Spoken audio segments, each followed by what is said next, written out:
Assalamualaikum warahmatullahi wabarakatuh. Perkenalkan, nama saya Syifa Mutiara Ramadan, mahasiswa Politeknik Negeri Subang, program studi D3 Sistem Informasi dengan nomor pokok mahasiswa 1010857. Pada kali ini saya akan menjelaskan mengenai materi isi buku Pendidikan Pancasila untuk Pendidikan Tinggi dengan pengarang Dr. Ujang Carda, SSH, MH, MIP, MAP. Adapun resume dari buku tersebut dengan penjelasan sebagai berikut. Pada buku tersebut terdiri dari 10 bab. Bab 1 tentang orientasi terhadap pendidikan Pancasila. Di dalamnya membahas tentang 3 bagian, yaitu bagian 1, landasan dan tujuan pendidikan Pancasila, yang berisi tentang landasan pendidikan Pancasila yang terbagi menjadi landasan historis, landasan yuridis, landasan sosiologis, landasan filosofis, dan landasan kultural, serta tujuan dari pendidikan Pancasila yang mengarah pada moral yang diharapkan dapat diwujudkan dalam kehidupan sehari-hari. Terbagi menjadi tujuan nasional, tujuan pendidikan nasional, dan tujuan penyelenggaraan pendidikan Pancasila di perguruan tinggi. Bagian 2 berisi tentang rumusan Pancasila yang terbagi menjadi rumusan Pancasila secara etimologis, rumusan Pancasila secara trimologis, rumusan Pancasila secara historis, dan rumusan Pancasila secara sosiofilosofis. Bagian 3, tujuan mempelajari Pancasila adalah ingin mengetahui Pancasila yang benar, yakni dapat dipertanggungjawabkan baik secara yuridis konstitusional maupun secara objek ilmiah.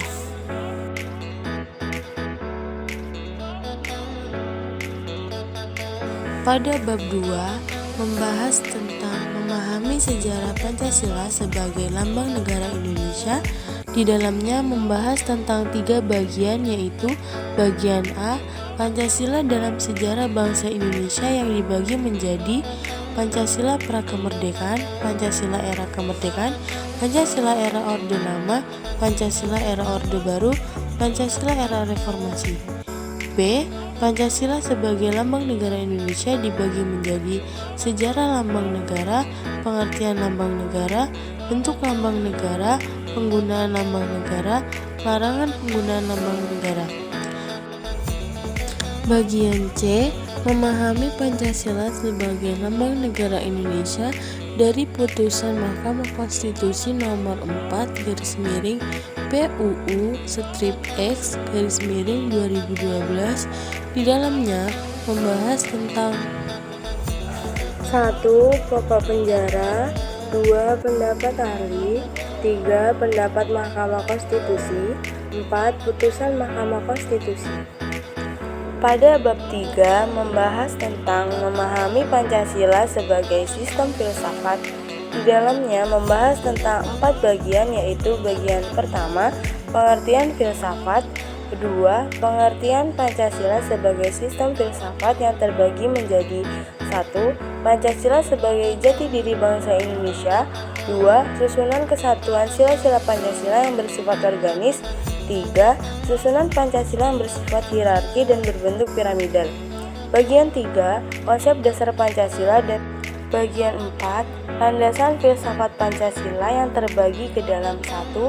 Landasan ontologis Pancasila, 2. Landasan epistemologis Pancasila, 3. Landasan aksiologis Pancasila.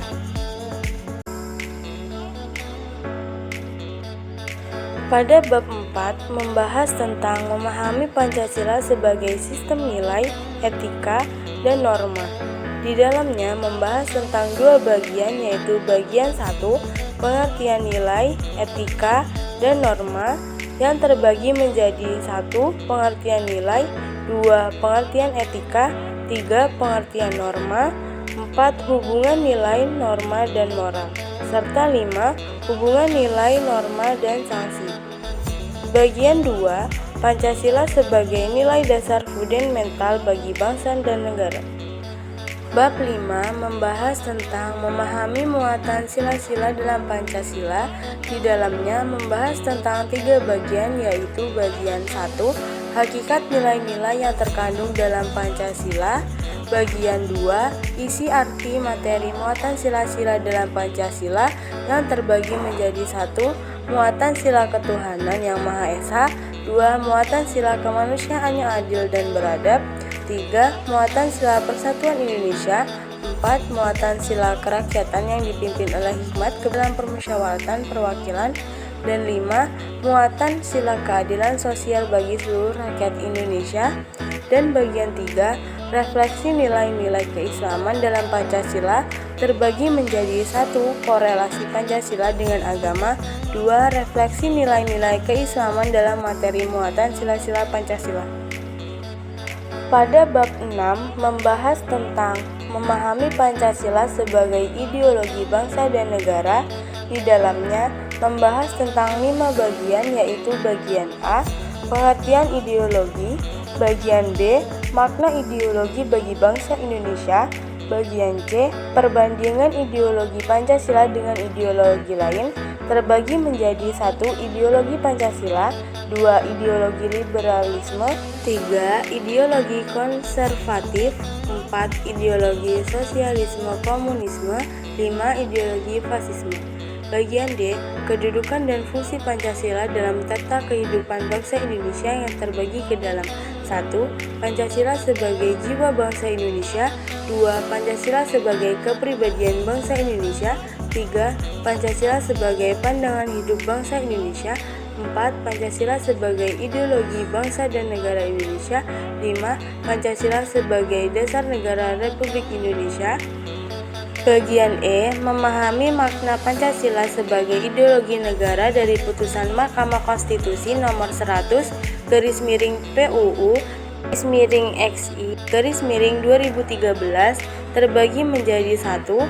Pokok perkara, 2. Pendapat ahli, 3. Pendapat Mahkamah Konstitusi, 4. Pendapat berbeda Hakim Mahkamah Konstitusi, dan 5.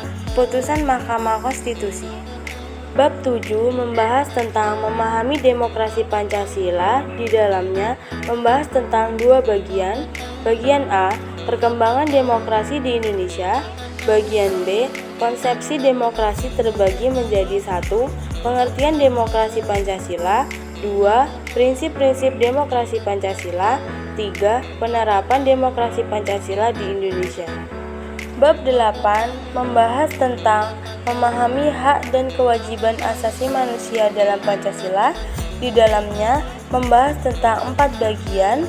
Bagian A, sejarah perkembangan hak asasi manusia. Bagian B, istilah dan pengertian hak asasi manusia. Bagian C, macam-macam hak asasi manusia.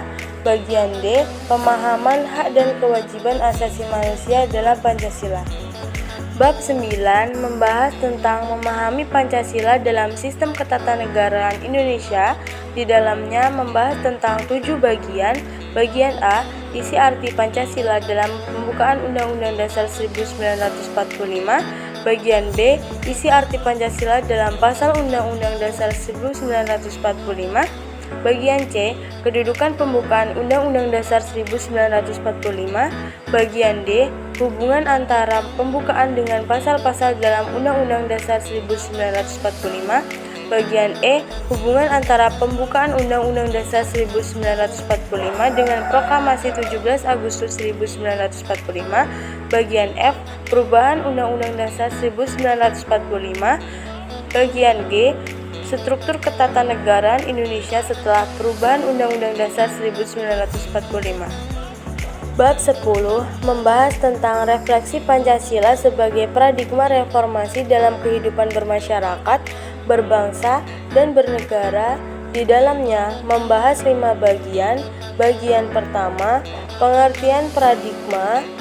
Bagian kedua, Pancasila sebagai paradigma pembangunan. Di dalamnya terdiri dari 1.